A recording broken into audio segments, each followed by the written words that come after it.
And for the last Star Wars ship that I'm going to be taking apart today or sometime soon is going to be the Mandalorian Starfighter set. It doesn't come with Mando himself. It comes with two named characters and some nameless character that I don't think is just meant to be kind of like just a Mandalorian.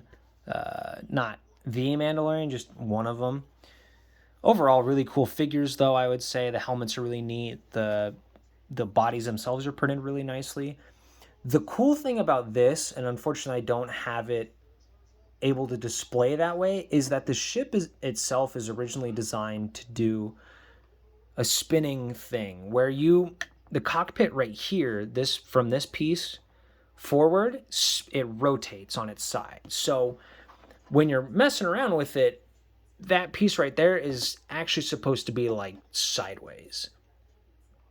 And what that does is it puts the wings on top and bottom of it, which looks really, really neat. Unfortunately, I don't have shelves that are big enough to display it both in its sideways form and the wings also could pop up when they're not rotated, which is nice.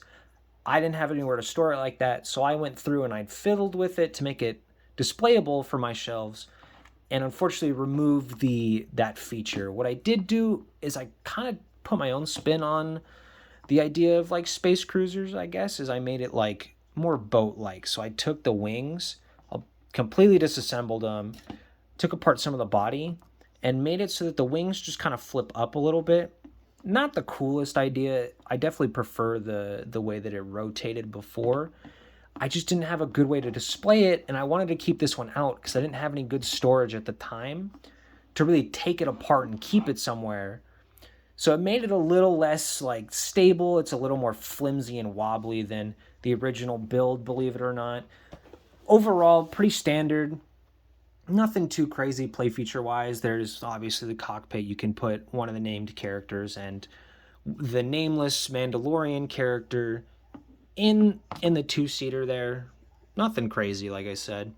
Really fun to put together. I don't remember having any issues with actually putting it together. I don't think I've had many issues with any of the newer Lego sets I've bought being put together. But overall, pretty solid build. Comes with a couple of neat pieces, lots and lots of blue pieces that you can kind of do whatever you need to with. If that makes any sort of sense. I'm surprised I don't see more stickers. I thought there was more stickers on this build. Those weren't too much of a pain since all of them are flat surfaces. None of them really had a hard time getting on. But all in all, a lot of fun to put together.